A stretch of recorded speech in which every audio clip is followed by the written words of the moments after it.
एक छोटे धूल भरे गांव में जो सूखे पहाड़ों और शांत फील्ड्स के बीच बसा था, एक लड़का रहता था जिसका नाम अर्जुन था।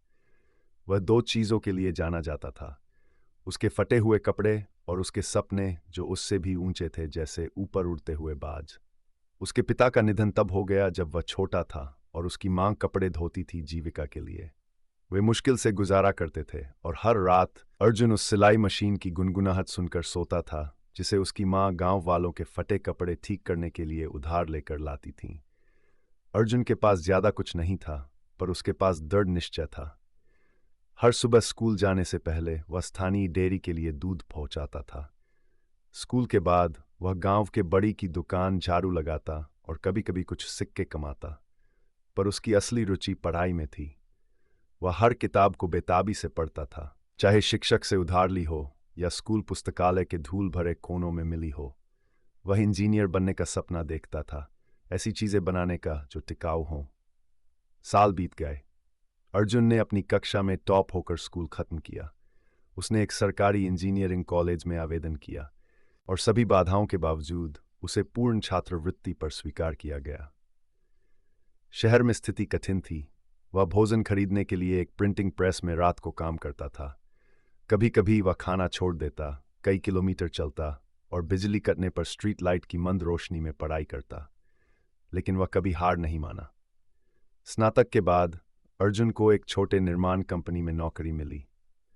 वह जूनियर इंजीनियर के रूप में शुरू हुआ, सड़क की मरम्मत और नाली व्यवस्था पर काम करता। उसने देखा, सीखा और सभी से ज्यादा मेहनत की।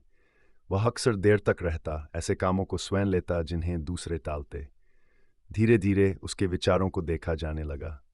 एक दिन उसने स्थानीय सामग्री का उपयोग करके कम लागत वाले आवास के लिए एक नया मॉडल प्रस्तावित किया। उसकी योजना व्यावहारिक, किफायती और पर्यावरण के अनुकूल थी।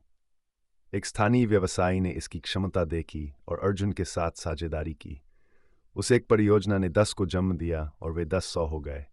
5 वर्षों के भीतर अर्जुन ने अपनी खुद की निर्माण कंपनी शुरू की, निर्माण फ्यूचर्स। उसने घर, स्कूल और अस्पताल बनाए, केवल लाभ के लिए नहीं, बल्कि उन लोगों के लिए जिन्हें उनकी सबसे अधिक जरूरत थी। उसकी कंपनी क्षेत्र की सबसे तेजी से बढ़ती कंपनियों में से एक बन गई। पुरस्कार मिले, धन भी। अर्जुन ने अपनी मां के लिए एक घर खरीदा, गांव से ज्यादा दूर नहीं जहां वे रहते थे, जहां वह अब शांति से रहती थीं। अब कपड़े धोने के बजाय अपने बगीचे में गुलाब उगाती थीं। लेकिन अर्जुन ने कभी अपनी जड़ों को नहीं बुलाया। वह अपने गांव वापस गया और एक स्कूल बनाया जिसमें उचित कक्षाएं, कंप्यूटर और पुस्तकों से भरी लाइब्रेरी थी। उसके दरवाजे के ऊपर एक पट्टिका लगी थी जिस पर लिखा था, धूल भरे जूते और बड़े सपनों वाले हर बच्चे के लिए, कभी चलना मत रोकना। और इस तरह धूल भरे जूतों वाला वह लड़का जो कठिनाइयों में जन्मा था, धन का आदमी बन गया, न केवल धन के बल्कि उद्देश्य, सम्मान और कृतज्ञता का।